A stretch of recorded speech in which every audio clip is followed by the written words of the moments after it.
¿Qué tal? Muy buenas tardes, soy Héctor de Mauleón, le doy la más cordial bienvenida a, pues ya sería la temporada 2018 del Foco, le doy la más cordial bienvenida, le doy la más cordial bienvenida también a mi querida Beca Hola. González. A partir de este programa me va a acompañar en los recorridos del Foco. Bienvenida, mi querida Hola Beca. Héctor, muchas gracias. Y estamos en un lugar, pues como ya lo está usted viendo, verdaderamente sorprendente y extraordinario en medio del mapa de asfixia urbana que lo rodea.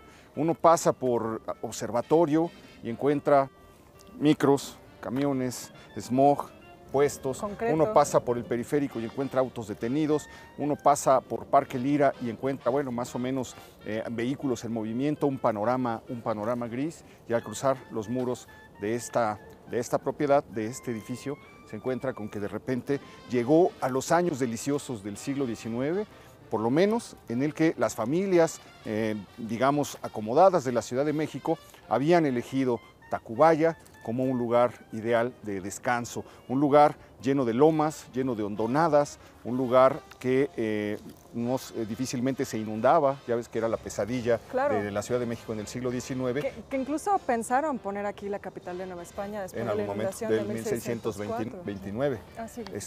Pensaron trasladarla para acá por las lomas. Atlaquihuayán, en fin, significaba el lugar donde se toma el agua de los pozos. Exacto. Y los españoles, pues tan torpes como yo en esta ocasión, fueron desfigurando esta palabra náhuatl para convertirla en Tacubaya. Se sabe que estamos en lo que se conoce como la Casa de la Bola. Ahorita vamos a tratar de despejar por qué. ¿Por qué la Casa de la Bola? El misterio de la Casa de la Bola. Pero se sabe que en 1604 perteneció a un inquisidor de apellido Bazán y Albornoz. Es el propietario de este lugar, el más remoto, 1604-1605, en una zona que pues estamos cerca de, todavía hay colonias que se llaman Olivar del Conde, Olivar de los Padres. Era una zona en la que se sembraban olivos, había huertas de olivos, era una zona surcada por ríos, estamos muy cerca de donde pasaba el río Becerra. Así es.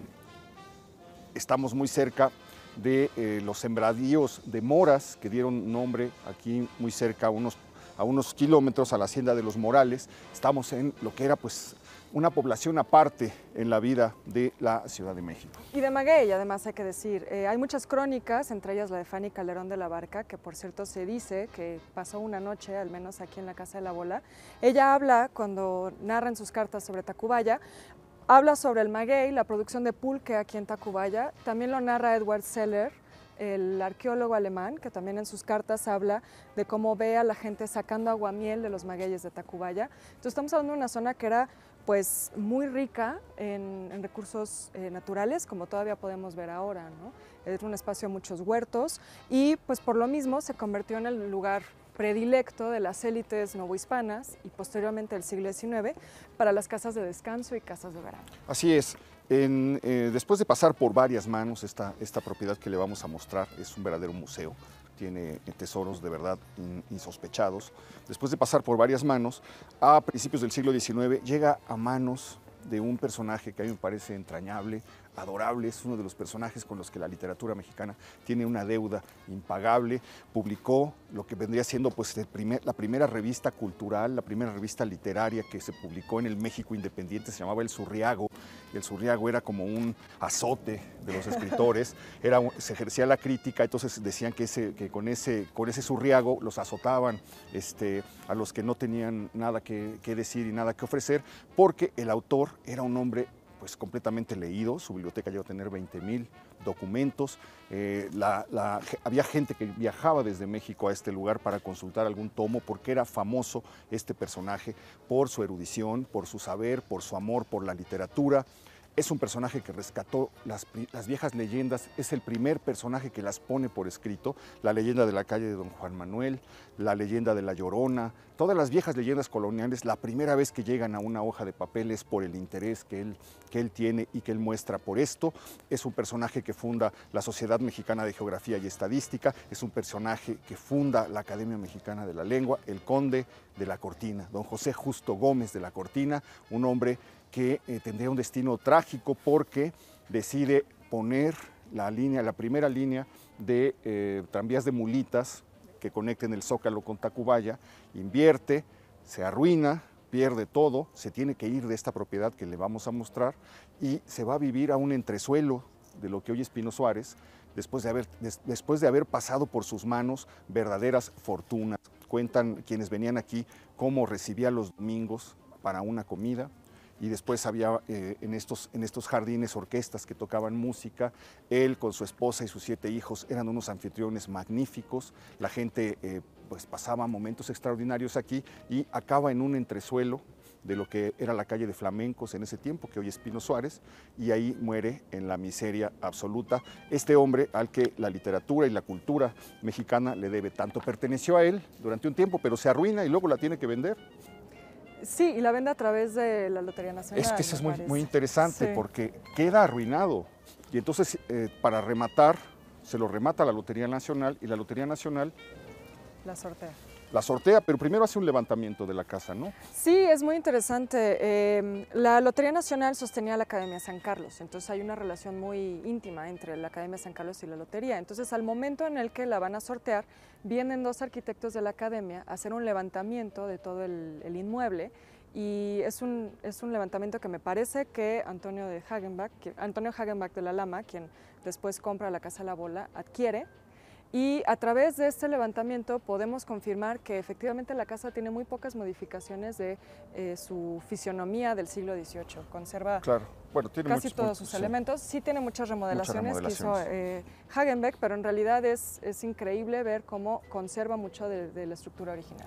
Pasa entre el conde de la Cortina y este otro empresario. No es un empresario, comienza como un comerciante de telas, su familia, sí, y se hace muy rico, se llama Antonio Hagenbeck, de origen alemán, pero hay en medio un señor que se llamaba Vicente Lira, por eso se llama Parque Lira, la calle y los alrededores, que compra también durante un tiempo la propiedad, luego va pasando de manos.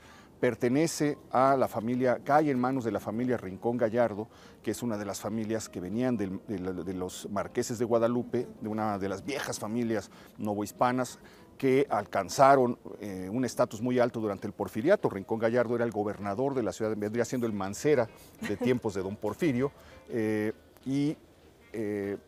este personaje, una descendiente de Rincón Gallardo, se casa con Hagenbeck y de esa manera se juntan las 2 familias.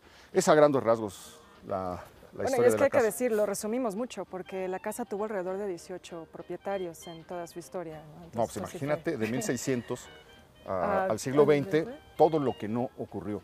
Pero lo interesante es lo que decía Beca. Se han conservado muchísimas cosas de cada momento histórico, casi prácticamente está registrado cada momento arquitectónico de la casa, lo vamos a poder descubrir, pero sin duda con quien podremos recorrer la vida de este personaje y también la historia de su fundación es con la maestra Monjes. Maestra.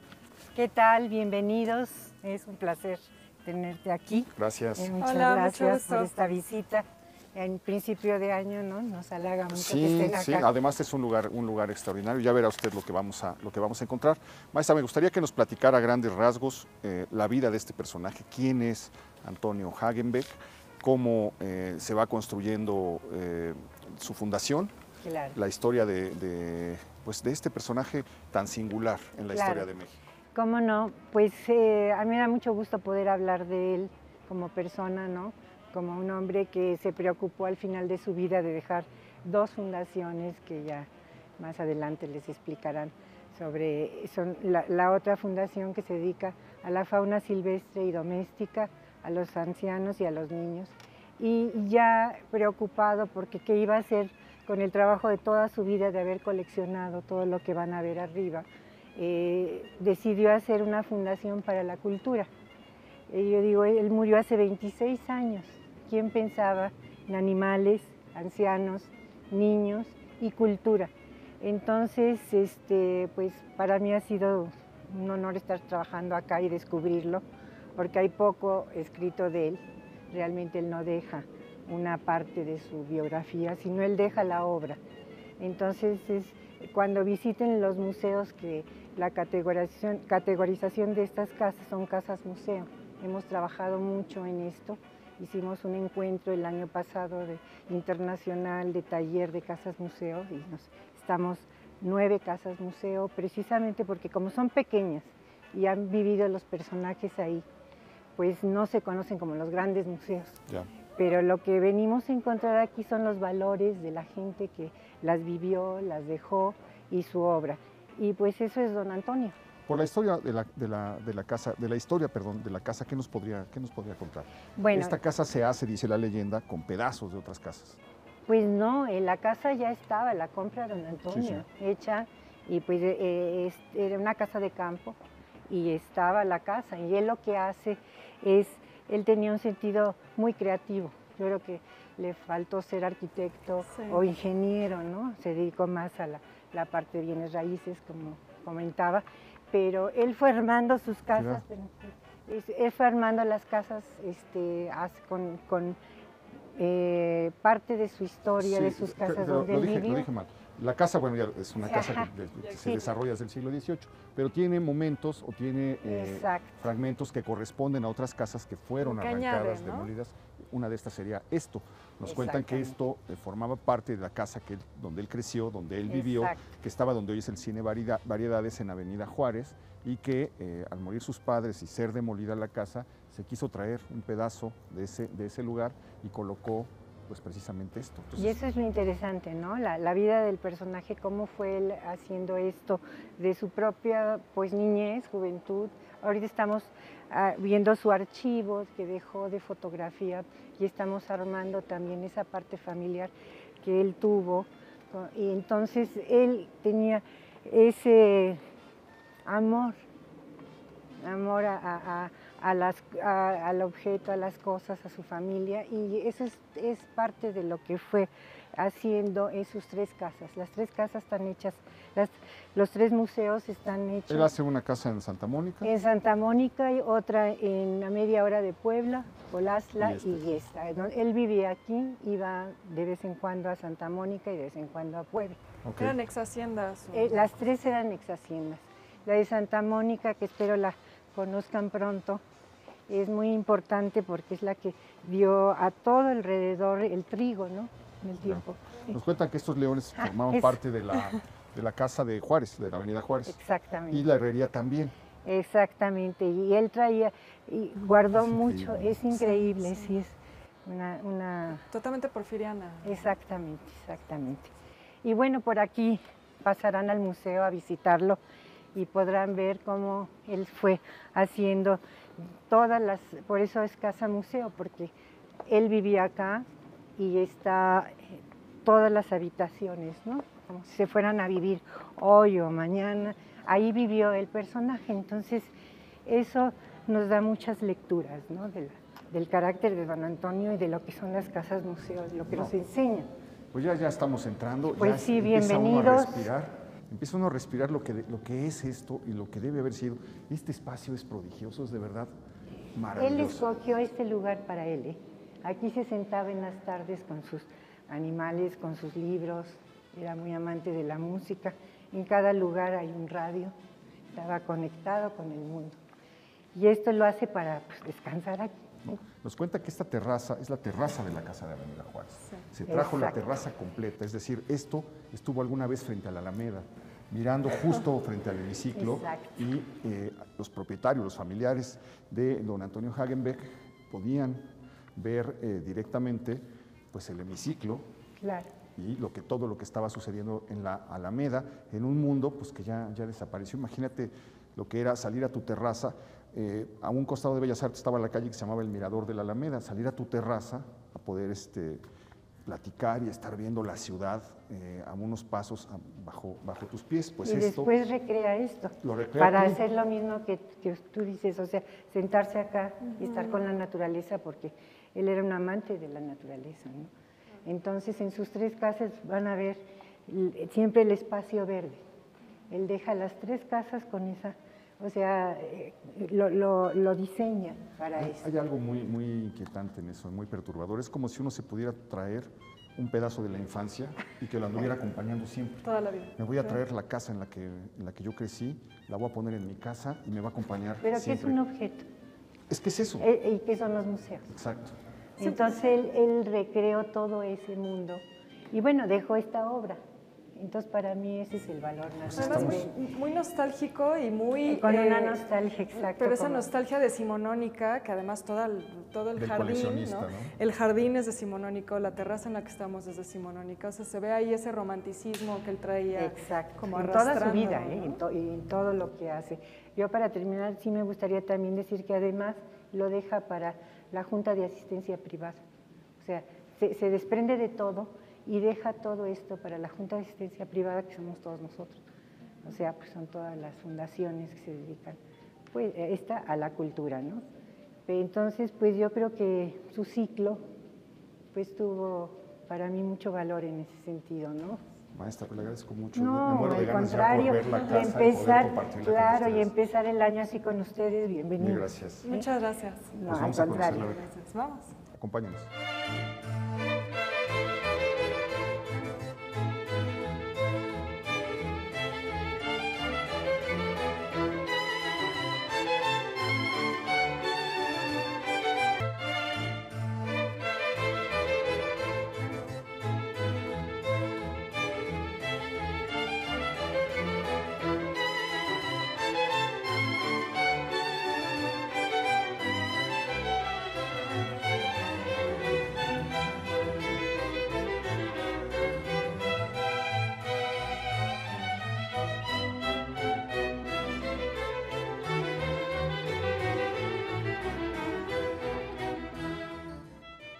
Buenas tardes, mi nombre es Carmen Hola, Partida. Carmen. Hola, Les doy mucho la gusto. más cordial bienvenida al Museo Casa de la Bola. Responsable Vamos de a- acción cultural en la Fundación Hagen. Exactamente. Adelante. Vamos a iniciar. Bueno, pues visitar una casa museo es muy diferente de visitar un museo de historia o un museo de arte, puesto que lo que visitamos es pues el escenario natural prácticamente, la casa de alguien, y los objetos que decoran el espacio pues formaron parte de esa vida, ¿no? Entonces, todo lo que nos va a acompañar en este recorrido pues nos cuenta muchas cosas, ¿no? La vida de un personaje que fue don Antonio Hagenbeck y de la Lama. Es la vida de este personaje que, ¿cómo inicia la colección de objetos? Los recibe por herencia, procede de familias pues, muy acomodadas, ya tiene ahí digamos, un bagaje que él recibe y después se dedica a coleccionar. Por supuesto. Ok. Este lugar es extraordinario. ¿Por qué no nos hablas un poquito acerca del espacio en el que nos encontramos? Nuestro recorrido inicia con el comedor, que es un espacio, cabría la pena señalar que don Antonio, al decorar su casa, recrea una casa ecléctica del siglo XIX. Entonces vamos a encontrar muebles con estilos que tomaron características de tiempos pasados, ¿no? En este caso el comedor es un comedor de manufactura americana, pero estilo inglés de principios del XIX, ¿no? Y es un espacio que don Antonio utilizaba, pues evidentemente para tomar sus alimentos, pero vamos a encontrar otros espacios en la casa que solo recrea y no usa. Entonces también creo yo que lo interesante de don Antonio es que también su casa era un museo, Claro. porque él conocía el espacio, lo recorría, pero también lo admiraba. Ok. ¿Qué es lo que destacarías en este espacio como los objetos más significativos, más valiosos, más de llamar la atención? Pues la colección de platería que tenemos aquí en el comedor, el propio comedor, ¿no? Que es para mí un mueble muy interesante porque está preparado para 18 personas, se alarga, ¿no? Incrustando otras tablas, o se acorta dejándolo solo para 4 personas. Entonces pienso yo en lo interesante que era también pensar en el uso que iba a tener el mueble, pensar en la persona, cómo lo iba a utilizar y las finalidades que tenían, ¿no? Las sillas incluso, que tienen unas pequeñas rueditas en las claro. patas delanteras, justo para... Sí, pues es lo más fácil, ¿no? Más fácil. ¿Y la platería es novohispana o también es traída de otros lugares? No te puedo decir si es novohispana. Lo que te puedo decir es que don Antonio, bueno, la familia de don Antonio compró mucha de esta platería en unas tiendas muy famosas de aquí de México. Se me hace muy interesante que haya tanta platería porque la casa tuvo un dueño en el siglo XVIII de apellido Gómez, Claro, que era un minero Ujú. importante. Entonces es como interesante que él, de cierta forma, quizás está también pensando en la propia historia de la casa, ¿no?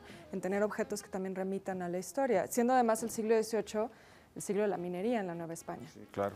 Lo de las chimeneas, hay toda una historia. ¿Por qué no claro, las platicas? las chimeneas de las casas de don Antonio son parte de materiales de demolición de otras casas. Él era un reciclador por naturaleza y con esta cantera de la demolición de la casa de sus padres, construyó varias chimeneas en sus 3 casas.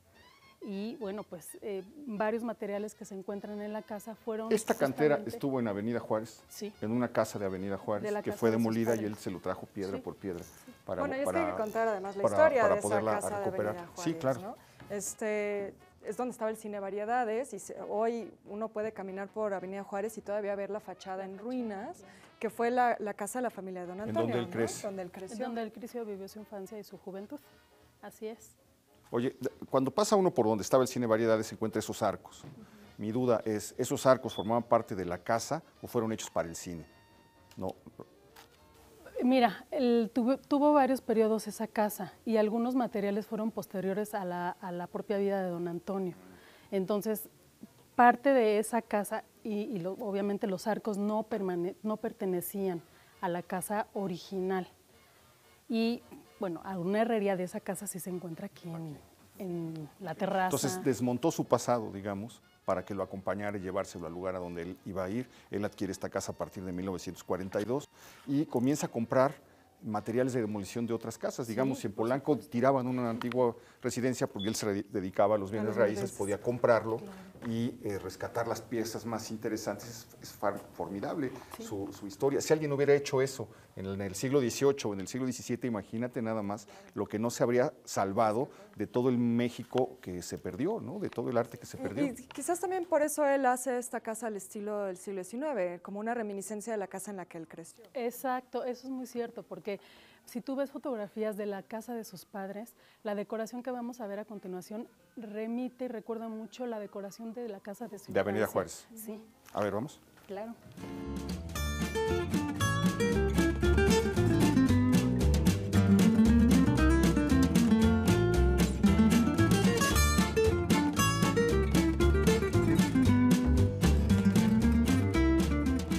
Bien, ahora vamos a entrar a otra habitación, que era una, creo yo, de las favoritas de don Antonio, porque él fue un autodidacta, fue un lector acérrimo, y esta es una de sus bibliotecas. Esta es la biblioteca con chimenea, y aquí vamos a encontrar un poco de los antecedentes familiares de don Antonio. Okay. Encontramos un retrato de su abuelo Karl Hagenbeck y su tía abuela, perdón, no, ella es, sí, es su tía abuela, Juliana Este San personaje Román. es el primero que llega Sí, a la Ciudad de México. en 1845. Pone una tienda que se llama La Mina de Oro. Dos, ¿no? Una Pone tienda de dos. ropa, La Mina de Oro, y la otra se llama La Luz del Día. La Luz del Día. Y las Exactamente. pone, son mercerías. Mercerías. Y ahí es la manera en la que se comienza a levantar la fortuna familiar. Claro. Y perdón, su tía abuela es la pintora. Su tía abuela y su abuela, ambas hermanas pertenecieron ¿Son ellas? Sí, ¿no? Ajá. Juliana y Josefa. Juliana y Josefa San Román, Así es. pintoras del siglo XIX y alumnas de Pellegrín Clavé. De Pellegrín Clavé. ¿Este cuadro lo pinta quién? ¿Lo sabemos? Tenemos cuadros de Pellegrín Clavé y otros son reproducciones que hace propio don Antonio de los cuadros pintados por Pellegrín Clavé.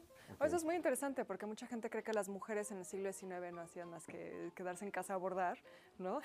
Y con Claro. ellas nos damos cuenta que realmente las mujeres sí tuvieron posibilidad de ejercer otras profesiones, ¿no? ¿Estos libros pertenecieron a él o fueron colocados después? No, son Son toda la colección. biblioteca que vemos aquí en este espacio son libros que pertenecieron a don Antonio. Ok. Es la colección de Aguilar, de las obras completas. Goethe, además, Sí, siendo sí. de familia Y alemana. leía Sí, sí. de diversos temas. ¿Y cuáles son las piezas que destacarías de esta sala? Pues las pinturas, porque es, digamos, el antecedente de don Antonio, ¿no? Digamos, los muebles en general, pero igual a la escribanía que tenemos al fondo, que es preciosa. Don Antonio se casa con una de las hermanas. Don Carlos. Don Carlos se casa con Juliana. No, se casa con... En primeras nupcias. En primeras nupcias. Se casa Luego con ella Juliana. Muere muy joven. Okay. Y se casa con... Y en segundas con la nupcias otra. se casa con Josefa, la hermana menor de Juliana. Claro. Okay.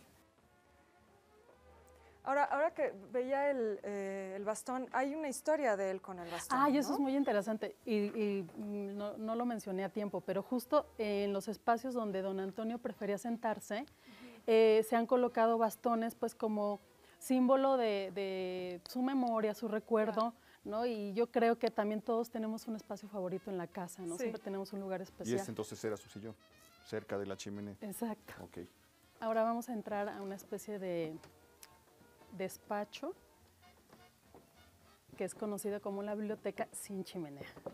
En este espacio cabe la pena destacar pues las cajoneras, ¿no? Un vargueño español. Bueno, que en realidad esos muebles son muy interesantes porque los llamamos vargueños, pero en realidad es un término que quienes estudian las artes decorativas ya no usan tanto.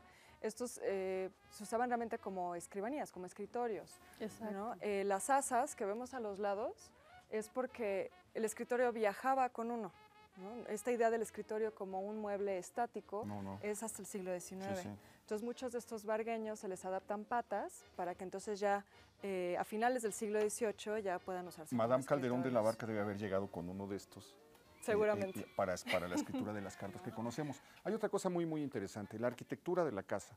Esto que estamos viendo es una remodelación que se hace en 1914, 1917, no, en los 20 puede ser. Pues sí, podría ser ¿no? en los 20. Sí, sí. Pero tratando de recuperar un espíritu de época. Es decir, quién sabe en qué condiciones habría encontrado ya para ese momento la casa. Pero esta decoración es lo que estamos viendo es el rescate de una decoración anterior con adecuaciones. Sí, cuando don Antonio adquiere la casa ya había tenido una primera pues arreglos, ¿no? Manuel por parte Cortina, de dicen que intervino. Manuel Cortina, que a su vez era primo de Genaro Cortina Rincón Gallardo. Se hicieron adecuaciones en un estilo neobarroco, pero cuando don Antonio la adquiere, él a su vez incluye también ciertas modificaciones, pero digamos que este estilo es un estilo ecléctico. Bueno, y es que a principios del siglo XX los neos son muy comunes, ¿no? Es decir, algunos escogieron el neobarroco, como Polanco, por ejemplo, y otros, como don Antonio, pues escogió el siglo XIX, ¿no? Pero eso es, si pensamos, por ejemplo, en las películas mexicanas, se me ocurre, por ejemplo, Escuela de Vagabundos, con Pedro Infante, la casa de los ricos es una casa como del siglo XIX, ¿no? Era como un gusto muy común esa recuperación del XIX como sinónimo de riqueza y de estatus. No, sí, pero modificado, no estaba el patio, sino que estaban Sí, estas escaleras. escaleras. Era más bien un 19, pero traído, extranjero, Sí, ¿no? sí. Extranjerizante. Me llama la atención esto, mira, estamos en un salón de tapices. Ah, por supuesto, ¿no? los tapices son muy importantes en la Cuando uno ve colección. los libros de Valle Arizpe, hay uno que se llama incluso Salón de Tapices, era uno de los lugares fundamentales de las viejas casas novohispanas, y uno lo lee en los libros de Don Artemio y no alcanza a imaginar en detalle cómo eran estos lugares. Y la maravilla de este espacio es que precisamente nos aclara cómo pudieron haber sido las salas de tapices que hubo en el viejo centro de la ciudad en la época de la Nueva España, y que solía ser un lugar de lectura, incluso para recibir a veces, ¿no? Sí, de hecho, la colección de la Fundación es muy importante en cuanto a tapices se refiere, ¿no? Don Antonio tenía un gusto especial. Vamos a ver como recurrencias en ciertos objetos, y uno de ellos son los tapices, ¿no? También los relojes, vamos a ver de diferentes tipos. Es que los coleccionistas tienen sus fijaciones. Sí, ¿no? exactamente. Sí. Ok, esta dama tan severa, Es la mamá de don Antonio, la señora Guadalupe de la Lama. ya. Ah, de la Lama, claro. Ok, esto es el álbum del ferrocarril Pues mexicano. libros de don Antonio, ¿no? Que se han puesto pues de alguna manera para acompañar. No traigo un guante para ver de qué se trata eso. No Sí, podría sería abrir así. interesante verlo, ¿no? A ver, Sí, no, que ese pues, tiene, me parece, litografías de son- Casimiro Castro. ¿Esto? Me parece que sí. son ¿Le habrá de tocado a don Castro. Casimiro? No creo. No creo. No, bueno, sí, puede ser. No creo que sean de Casimiro, pero aquí está impreso, se me alcanzan a ver se vieron por ahí algunas listas de cuántos kilómetros se habrán desarrollado, pues es el momento en el que el ferrocarril empieza su explosión en México. En 1872 se inaugura la estación de Buenavista, así es que en 1878 ya se podía permitir un álbum del ferrocarril mexicano. La siguiente hay que traer unos guantes para ver qué trae. Sí, eso estaría bueno. Y Agustín Hagenbeck. El papá de don Antonio. ¿Qué será esto? Es un libro que refiere mucho a la sociedad española. Entonces, la familia de don Antonio partió a España de 1914 a 1917. Por la revolución, ¿no? Justamente. Partieron una temporada a España y el papá de don Antonio pues escribió algo. Como sus impresiones sobre España. Qué interesante. Y unos libros muy viejos con partituras para piano. Sí, don Antonio tocaba el piano. Tocaba el piano. Sí. Hay un piano por ahí. Sí, lo vamos a ver. En una Son habitación increíbles. Todo esto fue adquirido, entonces algunas cosas le llegaron por su familia y otras él mismo se encargó de irlas coleccionando, ¿no? Y bueno, aquí hay algo que no te menciono, pero es muy interesante. Este pequeño cuadrito es una caja fuerte. Ah, una caja fuerte escondida. Sí, es muy curioso. Qué interesante. Increíble. Ah, porque es que ahorita que dices la caja fuerte, es que el chisme, la leyenda de la casa es que la compra en 95,000 pesos, pero que la paga con billetes de 5. Y envueltos en periódico, ¿no? Envueltos en periódico, que probablemente era lo que había entrado a las tiendas, ¿o qué sería? Pues sí, eso Puede es. ser.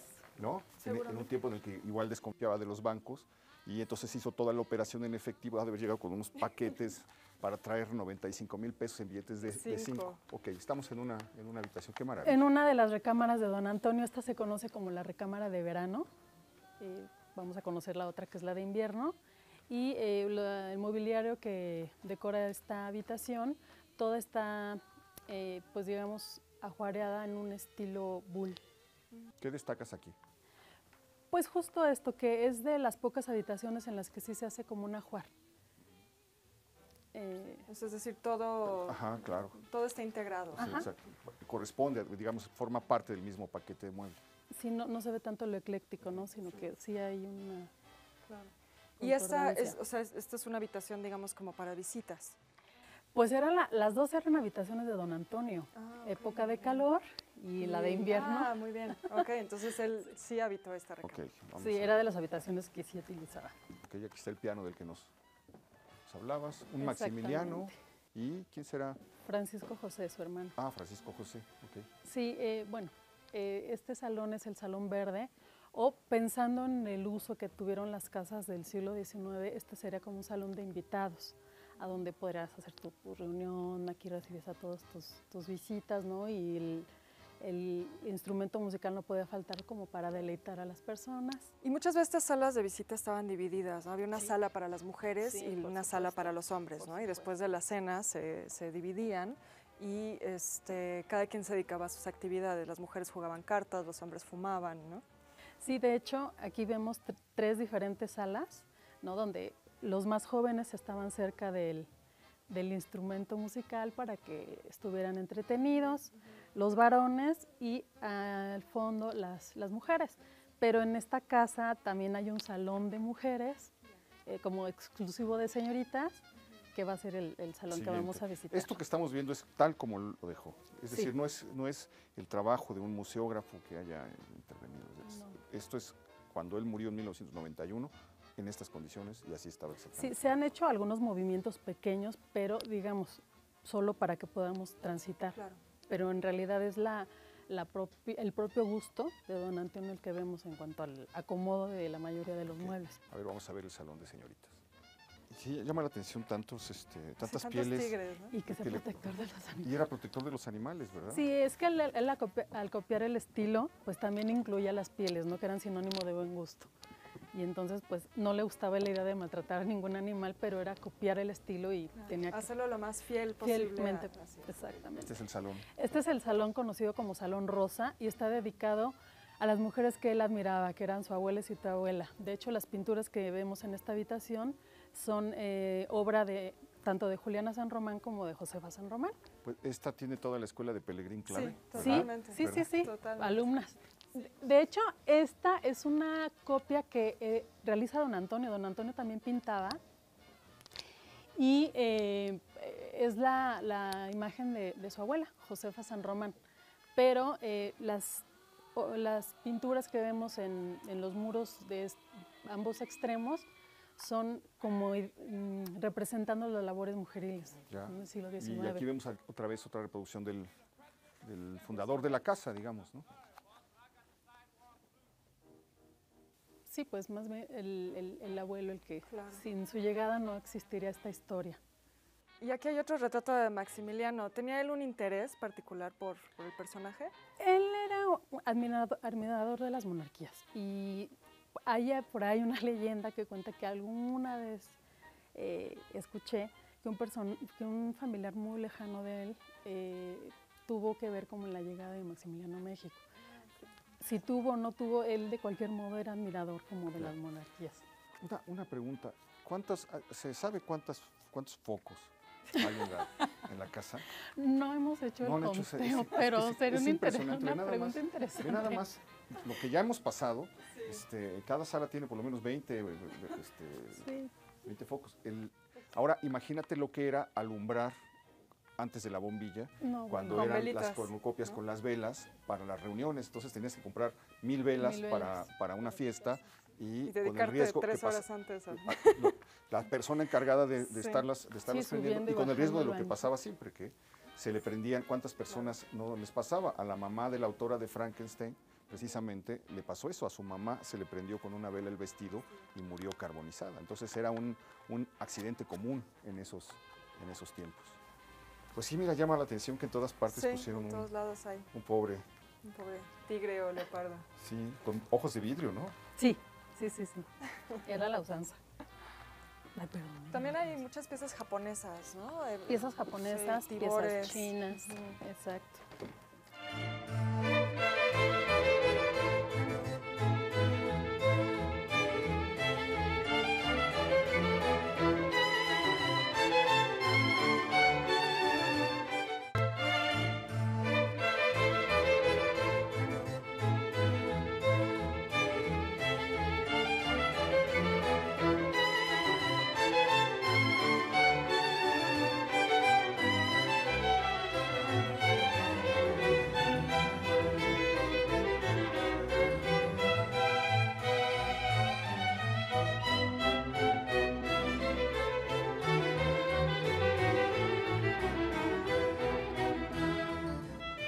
Bueno, este es el Salón Versalles y bueno, Un salón de tapices también. también es un salón de tapices y una recreación de un pequeño salón de espejos, Claro, sí, por supuesto. que era también muy común en los palacios tener Sí, bueno, en salones de Versalles el espejos. Salón de los Espejos es muy famoso y además causó mucho escándalo porque los espejos en esa época eran carísimos, entonces era otro de los excesos de María Antonieta y Luis XVI, ¿no? Fíjate que aquí hay algo muy, muy, muy interesante y tiene que ver con la historia del papel tapiz, ¿no?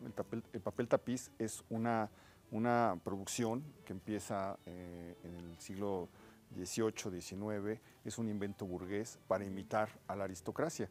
Entonces tú podías poner un papel tapiz en la pared que daba la impresión de que tenías precisamente lo que estamos viendo aquí. Sí, Este las es telas. efectivamente un verdadero tapiz. Ahí alcanzas a ver la tela, alcanzas a ver acolchado, pero era carísimo porque esto se tenía que tejer en la mayor parte de las veces a mano. Después, en algún momento en el siglo XVIII, XIX, ya había máquinas que la podían hacer, pero seguía siendo carísimo. Y entonces Claro.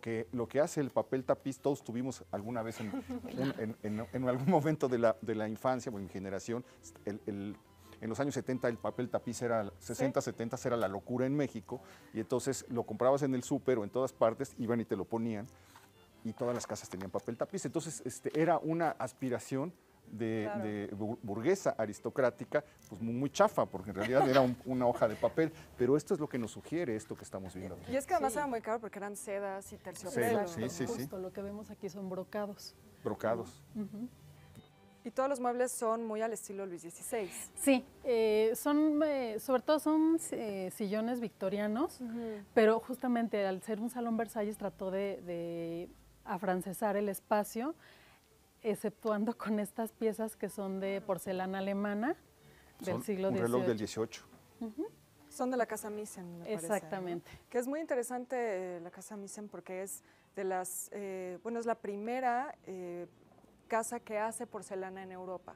Porcelana, digamos, de este ya tipo. De fabricación occidental. Occidental, exactamente. Entonces le da este tono rococó, Exactamente. apastelado, Exactamente. ¿no? Que es el sello característico de esa época del siglo XVIII. Era una época como muy agogó, ¿no? Sí.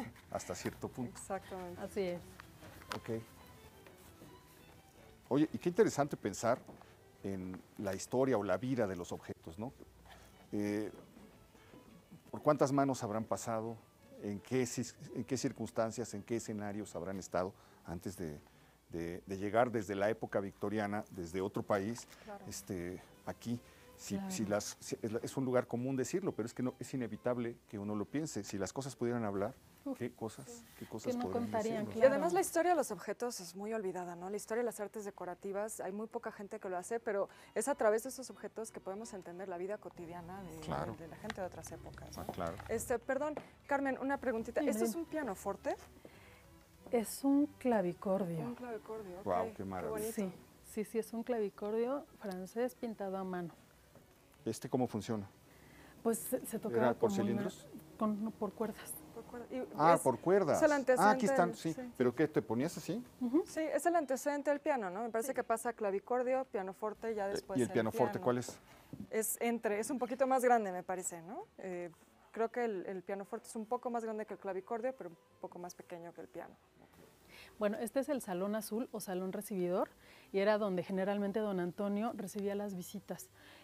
Al principio mencionaba Héctor que don Antonio hizo una colección de diversas maneras. Con sus amistades se le llamaba a puerta cerrada, era pues con sus conocidos, ¿no? Que sabían que él ya adquiría objetos, pues aquí negociaban muchas cosas, ¿no? Era el espacio donde don Aquí Antonio... le traigo abriendo un pañuelo y aparecía. Sí. Y bueno, es que hay que decir que en esa época hay un boom en el coleccionismo, no solo en México, pero mundialmente. En los 40. Sí, a raíz de la Segunda Guerra De la Mundial. Segunda Guerra. Siempre el coleccionismo en el siglo XX tiene como esa historia, después de la Primera Guerra Mundial hay un auge del coleccionismo y después de la Segunda... ¿Y cuál es la vuelve a haber. explicación? Pues hubo mucho saqueo durante las dos Los guerras. propios nazis, ¿no? Los propios nazis, pero también los aliados. Estados Unidos hizo un saqueo muy, muy importante. De las ciudades que tomó. De las ciudades que tomó, de arte moderno. Mucho así se hicieron los grandes museos de Nueva York, como el MoMA o el Metropolitan. Algunas veces era con intención de conservación, que fue botín de un guerra. esfuerzo importante, pero mucho era, sí, botín de guerra. Y entonces... Pero te refieres a que los propios soldados, las propias tropas, se apoderaban de cosas que luego revendían. Algunas tropas, hubo una unidad en la Segunda Guerra Mundial que eran los hombres de los monumentos de Estados Unidos, que tenían esta vocación de conservación, pero también mucha gente particular empezó a saquear los espacios que habían sido bombardeados, a ver qué podían rescatar o que habían sido abandonados, y vemos inmediatamente que hay un auge de subastas después de la Segunda Guerra Mundial, donde en América empieza a llegar muchas de estas cosas, se iban a las subastas en Europa y llegaban a América con muchos de estos objetos. Así Qué es. interesante. Bueno, ahorita el espacio que vamos a visitar es uno de los espacios más importantes para la vida de don Antonio. Él fue un católico observante y este es su oratorio, es un lugar muy impresionante y vemos ahí Su bastón. su bastón, los reclinatorios, ¿no? Cuando yo me integro a este museo, me comentaban que aquí se oficiaban misas los domingos, ¿no? Había un permiso especial, se le llama bula papal, donde tenían permitido oficiar misa en las casas, ¿no? Entonces ha de haber sido impresionante, ¿no? El momento, la vida de don Antonio, creo Y yo, la ¿no? atmósfera, además. No, la atmósfera. Pero es que además piensa en eso, lo que era salir. No solamente esto, sino lo que era afuera, porque lo decíamos al principio, Sí. pues es un desierto urbano asfixiante. Claro. Pero imagínate cómo era ese lugar que atraía a la gente, el silencio que había, los verdes, los campos, el agua pasando y corriendo, las cascadas. Claro. Debe haber sido una cosa de verdad. Qué tremendo Sí, hermoso. que hayamos perdido todo esto. Bueno, pues este es El oratorio. el oratorio. Así es. ¿Y cuál es, digamos, a qué está dedicado? ¿A qué? Pues este oratorio en particular está dedicado al Sagrado Corazón de Jesús. Ay, perdón. Esta pieza, esta escultura, perteneció a la mamá de don Antonio. O sea, ya lo comentábamos, ¿no? Que muchos objetos de la colección de don Antonio fueron heredados, ¿no? Y obviamente hay otra pieza que es importante para la colección, que es esta escultura de madera policromada, que es un San Antonio de Padua. Y también, pues, don Antonio nunca se casó, él permaneció soltero toda su vida, y ya siendo un hombre de mediana edad, se convierte franciscano terciario, hermano franciscano terciario, ¿no? Entonces también tenemos a un San Francisco de Asís, ¿no? Su santo patrón. Y bueno, nos queda todavía un espacio, Claro que sí. Vamos a conocerlo. Sería la galería, que es un espacio que fue modificado arquitectónicamente por don Antonio, ¿no? Lo cierra para tener, pues, más privacidad, más comodidad, y creo yo también para tener más lugar donde seguir colocando objetos. Oye, ¿sabemos por qué no se casó? No casó, como se decía. Pues él y su hermana menor, María de los Ángeles, permanecieron solteros. No hay una historia que yo haya leído sobre alguna razón en particular, creo yo, porque su formación, su educación católica también privilegiada a veces es permanecer soltero y dedicarse también a una vida más espiritual. Y a labor social, que lo hizo por mucho supuesto, también, en filántropo. Bueno, este espacio, como les comento, es ya como el cierre de nuestro recorrido, donde vemos algunas cajoneras, algunos arcones. Algunos tibores, ¿no? Unos tibores, sí. Que son japoneses. Japoneses, exactamente. Y las butacas también que son muy, muy bonitas, ¿no? Las armaduras que hay como varias historias, pero una que me gusta mucho es que se colocaban en las entradas principales porque eran como custodios, ¿no? Vigilantes de la casa. Sí, imponen, ¿no? No, y si tú apagas las luces piensas que hay personas. Sí. Oye, y ya que lo mencionas, una cosa que nuestros amigos que nos acompañan disfrutan mucho son las historias de fantasmas, de las viejas casas de la Ciudad de México. Debe tener un... Pues mira, a mí nunca me ha tocado ver nada, pero cuentan que en las noches se llega a ver en los jardines personas de época, como levitando por el jardín. Qué bonito. Pero a mí no me ha tocado. No, qué lástima, porque sería maravilloso poder ver esas figuras vaporosas flotando ahí. Y hay un Luis fuentes. Juárez en la colección. Luis Juárez, el pintor novohispano. Sí, así es. Hay una de las pinturas, no la vimos, está en alguna de las habitaciones que está en remodelación, pero ahí está. Parte de lo que coleccionó. ¿Sabemos cuántas piezas? ¿Esto qué es? Es un para que te llevaran en andas. Es un palaquín, Sí, caray, qué maravilla. Wow. Inglés, estilo Luis XV, y es muy bonito porque es un palaquín femenino. Sí, claro. Era para llevar a una las mujer. mujeres. Una escena de una mujer Se subía siendo y llevada. aquí iban 4 personas. Exactamente. Es una de las piezas favoritas de la colección. Es maravilloso. Sí, es increíble. bellísimo. ¿Y sabemos de qué año es? Es siglo XVIII. Siglo XVIII. Estilo Luis XV. Inglés. Maravilloso. Sí, muy bonito. Qué mundo aquel, ¿verdad? Sí. Difícil de imaginar. Y pues aquí cerraríamos el recorrido en Bueno, pues, pequeña estancia. Te agradezco muchísimo No, que hayas encantada. compartido Muchas gracias. con nosotros todo esto. Todavía vamos a conversar con Claudia Silva porque te agradezco muchísimo. Mil gracias. Gracias a ustedes. Porque pues vamos a ver que este espacio no es simplemente un museo lleno de muebles que uno puede venir Un a ver, espacio muerto, sino que digamos. es un espacio exactamente que sigue estando vivo, y vamos a platicar precisamente con Claudia acerca de eso.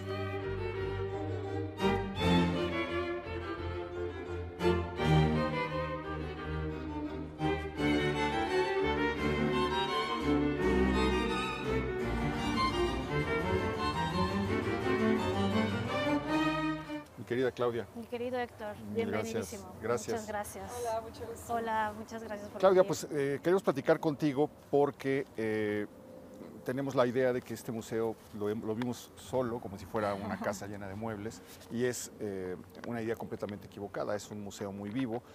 Queremos que nos platiques cómo puede venir la gente a verlo, qué puede encontrar aquí, todo lo que gira alrededor de la vida del museo. Claro que sí. El museo es un espacio abierto, es un espacio vivo. Los domingos aquí está lleno de gente. Todos los domingos tenemos conciertos de música clásica, duetos, algunas tertulias musicales, coros. En diciembre tuvimos el Mesías de Händel, estuvieron cantando el coro al aire. Y este año va a estar padrísimo porque vamos a tener una contribución con el Conservatorio Nacional de Música. Hicimos un intercambio cultural para este año y van a venir maestros, alumnos destacados de esta gran institución. Donde tú estudiaste, tú eres pianista. Donde yo estudié maestro, exactamente. Y precisamente por ese vínculo que existe, vamos a tener la oportunidad de que vengan muchos músicos, y lo que queremos es que los 3 museos de la Fundación crezcan, se vea vivos, haya gente. Tenemos también un curso de verano para los chicos. Imagínate, los niños pueden correr por los jardines cuando no tienen clases habituales, y pues esperamos que todos nos acompañen. Oye, cuando uno pasa, ya lo hemos repetido varias veces a lo largo del programa, es un lugar que parece que no es accesible. No hay dónde estacionarse.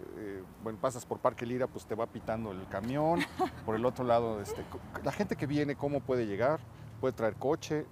¿Qué es lo que le recomiendas a la gente? Estamos cerquísima de Los Pinos, a unos 100 metros de Los Pinos. Pueden venir en Metro Tacubaya, está a 3 cuadras. Metrobús Parque Lira también está muy cerca. Sí. Y los domingos, que es cuando abrimos las puertas del museo al público, tenemos un estacionamiento para que puedan acceder sin problema alguno.